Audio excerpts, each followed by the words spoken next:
لأن توفيق عكاشة وقف قال حي على الفلاح كلمة الحق وموت عليها. قال لك يا حبيبي ما احناش في زمن الحق، احنا في زمن الضلال.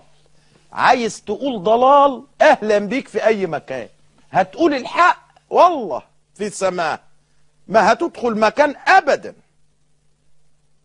علشان تقول في كلمة الحق. هو احنا لايحينك؟ لا مؤاخذة بقى انا بتكلم بلغة الفلاحين اللي هم اهلي.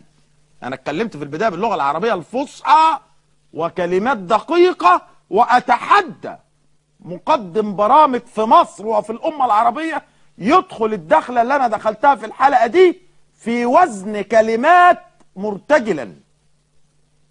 خليها بقى ايه على جنب، نتكلم بقى الكلام الفلاحين بتاعهم اهلنا. يقول لك واحنا لايحينه يا ولاد في القناة، لما هيدخل القناة والمجلس وهنا يخرب ايه ده هيولع الدنيا. كفاية ادي احنا وقفناه ونمنعه من دخول المجلس على ما ناخد نفسنا ونتحرك في البلد شوية. راجع لكم يا اخوي انا ب7 ارواح زي القطط، زي القطط 7 ارواح. رجعت لكم حبيبي، وبفضل الله سأقف وكفني على يدي مدافعا عن الحق قائلا كلمة الحق. على فكرة بقى انا عايز اديكم معلومة علشان تبقوا فاهمين. انا من قرية اسمها ميت الكرمة. انتوا عارفين مسميينها ايه عندنا في الدقهلية؟ مسميينها الصعيد، بلد الصعايدة. اشمعنى؟ لان عندنا عادة اجتماعية سيئة، عادة من اسوأ العادات، هي الثأر. عندنا البلد في بلدنا قصة الطار. ولو الشرطة قعدت 30 سنة علشان تطلع شاهد ما تعرف، مفيش حد بيشهد على حد.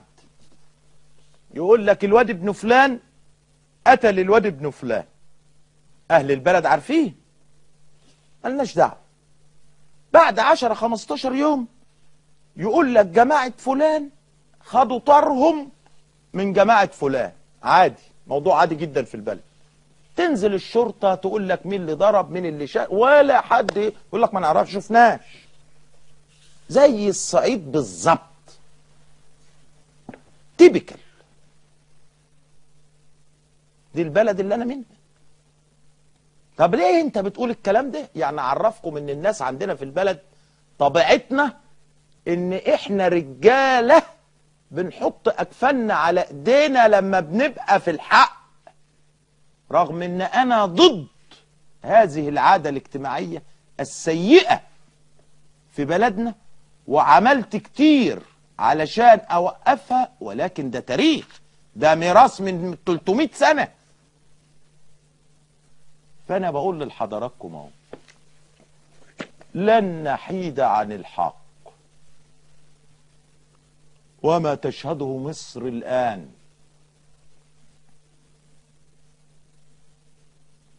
أسر المتوفيين بتحاصر مجلس إدارة الأهلي وتهتف ضد حسن حمدي. طب ما بدل ما تهتفوا ضد حسن حمدي روحوا شوفوا الراجل اللي عنده 90 شركة ايه موضوعه.